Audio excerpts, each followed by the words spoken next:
Diascofoot, le miroir du football de la diaspora congolaise.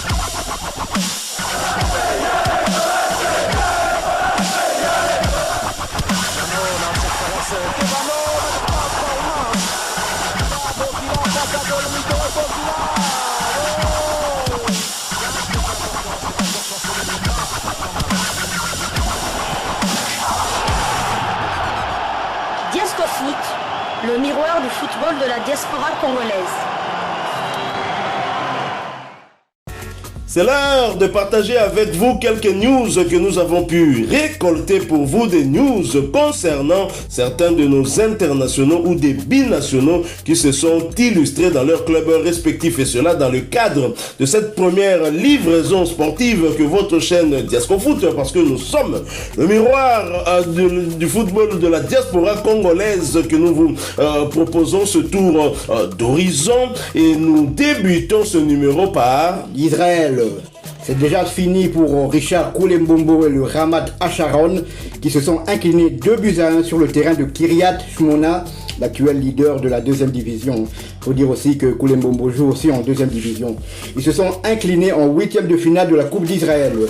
Tout avait pourtant bien débuté pour le Congolais qui avait ouvert le score dès la première minute de jeu, avant que son équipe se fasse rejoindre 2 minutes plus tard et encaisser le but du 2-1 à la 97e minute de jeu.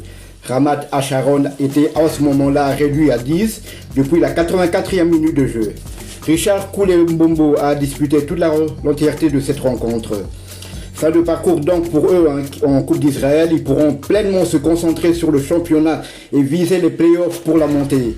Et cela commencera dès ce dimanche 3 mars sur la pelouse de Bnei Yehuda, club de Tel Aviv classé actuellement deuxième.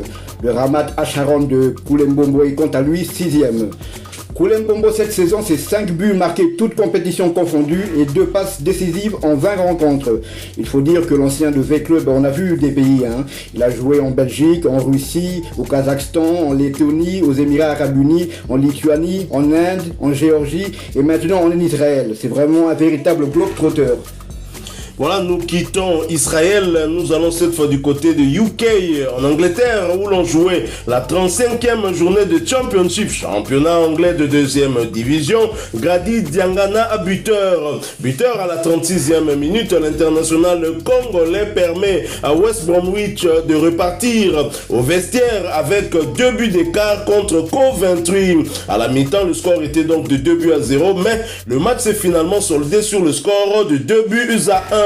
L'ailier international congolais compte désormais 6 buts, toutes compétitions confondues cette saison. Grady Diangana a bien évidemment été titularisé par son entraîneur, mais il n'a pas disputé l'intégralité de ce match puisqu'il a été remplacé à la 69e minute de jeu. A noter qu'il s'agissait de sa deuxième titularisation consécutive.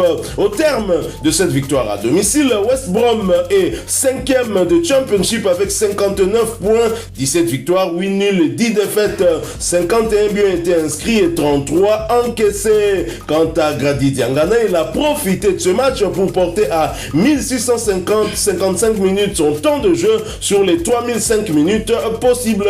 Il a participé à 25 des 31 matchs avec son club avec à la clé, je l'ai dit, 6 buts inscrits, mais également 4 passes décisives délivrées. Prochain match pour West Brom et Grady Diangana, ce sera pour le compte de la 36e journée du même championnat et le déplacement sur le terrain de QPR. Ce match est prévu pour le samedi 6 mars 2024 sous le coup de 21h heure de Kinshasa, 22h heure de l'Est du pays. Nous allons maintenant du côté de la France.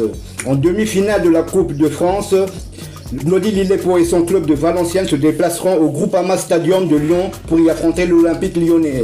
C'est une petite déception pour eux qui espéraient enfin jouer à domicile après 2 déplacements lors des tours précédents. D'abord en 8e de finale à l'Aest-Priest et en quart de finale à Rouen.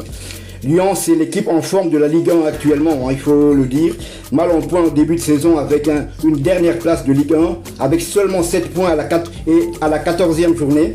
L'équipe de Pierre Sage est maintenant 10e avec 28 points, 9 journées plus tard. La mission sera périlleuse et très difficile, voire impossible pour la lanterne rouge de la Ligue 2. Mais en football, comme vous le savez, les miracles existent. Rappelons que c'est seulement la deuxième fois que ces deux équipes se croiseront à ce stade de la compétition. La première avait eu lieu en 1964 et Lyon s'était imposé 2 buts à 0. Lille pour cette saison, c'est 3 maigres buts et 2 passes décisives. 22 matchs joués sur 24. Valenciennes se déplacera ce soir sur le terrain de l'AG Auxerre, l'actuel leader du championnat. Nous quittons la France et Glody Lillepo, à qui je souhaite d'ailleurs toutes les bonnes chances, même si vous l'avez dit, actuellement Lyon est très en forme, ça sera très compliqué, mais dans le football tout est possible. Alors nous allons du côté de la Hollande où l'on jouait la 28e journée du championnat hollandais de 2e division et Willem II qui se déplaçait sur le terrain de FC Emmen a été battu sur le score de 2 buts à 0. Titulaire, l'international congolais Jérémy Bokila a été remplacé à la 66e minute de jeu. Malgré cette défaite de Bokila et de son équipe Willem II, il reste tout de même premier du championnat hollandais de 2e division avec 57 points, 17 victoires, 6 nuls et 5 défaites. Ils ont inscrit 55 buts, et puis 27 encaissés. Dans les 55 buts, il y a tout de même quelques buts de notre international congolais qui n'a plus été rappelé en équipe nationale depuis plusieurs années maintenant. Bokila a d'ailleurs profité de ce match pour porter à 1014 minutes son temps de jeu sur les 2874 minutes. Il a participé à 25 des 30 matchs avec son club avec à la clé, tenez, 10 buts inscrits et une passe décisive délivrée. Prochain match de Willem II, ce sera pour le compte de la 29e journée du même championnat et la réception du deuxième club d'Eindhoven, FC Eindhoven. Ce match est prévu pour le vendredi 8 mars 2024 sous le coup de 20h heure de Kinshasa, 21h heure de Goma. Nous sommes là dans l'est de la République démocratique du Congo. Nous allons maintenant du côté de la Belgique. 28e journée de la Pro League. Charleroi a été battu à Westerlo sur le score de 0 but à 1.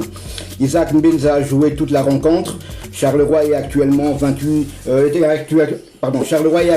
11e avec 28 points. Quant à Isaac Mbenza, son temps de jeu s'élève à 1604 minutes jouées sur 2922. Un petit but seulement marqué et 2 passes décisives. Il a disputé 21 matchs sur 30.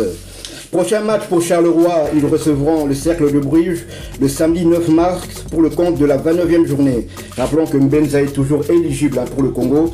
C'est un attaquant qui peut évoluer en pointe sur les côtés et en soutien de l'attaque en numéro 10 comme on dit. Voilà, nous quittons la Belgique. Nous allons cette fois du côté de la Turquie. En Turquie où l'on jouait la 28e journée de Super League, championnat turc de première division. Bonne nouvelle pour un international congolais absent pour raison de blessure depuis le mois d'octobre dernier. Samuel Bastien, puisque c'est de lui qu'il s'agit, était sur le banc des remplaçants hier soir lors de la rencontre qui opposait son équipe Kasimpasa à Sivasspor. Score final 0 but partout. Cependant, il faudra tout de même patienter pour revoir le milieu congolais sur l'aire de jeu puisqu'il n'est malheureusement pas entré en cours de jeu lors de cette rencontre. Après ce score de parité, Kasimpasa occupe la 5e position au classement avec 40 points, 11 victoires, 7 nuls et 10 défaites. Ils ont inscrit 48 buts contre 50 encaissés. Quant à Samuel Bastien, son temps de jeu stagne à 164 minutes sur les 2598 minutes possibles. L'international congolais n'a participé qu'à 5 des 27 matchs avec son club. Et prochain rendez-vous pour Kasimpasa et Samuel Bastien, ce sera pour le compte de la 29e journée du même championnat et le déplacement sur le terrain d'un club, d'un autre international congolais, Istanbulspor. Ce match est prévu pour le dimanche 10 mars 2024 sous le coup de 14h heure de Kinshasa, 15h heure de l'Est de la République démocratique du Congo. Nous allons maintenant en Italie.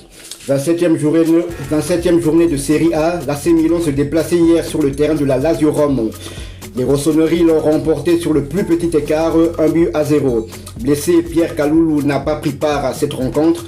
Son temps de jeu s'élève à 224 minutes seulement sur 3571. 5 matchs joués seulement sur 37. Prochain match pour Milan AC, ce sera le jeudi prochain. Ils recevront le Slavia Prague en 8e de finale de l'Europa League. Pierre Kaloulou est toujours éligible pour la RDC. Le frère cadet d'Aldo et Gédéon est un défenseur qui peut évoluer en défense centrale, tout comme arrière droit. Pourquoi ne peut-il pas venir concurrencer son frère en équipe nationale?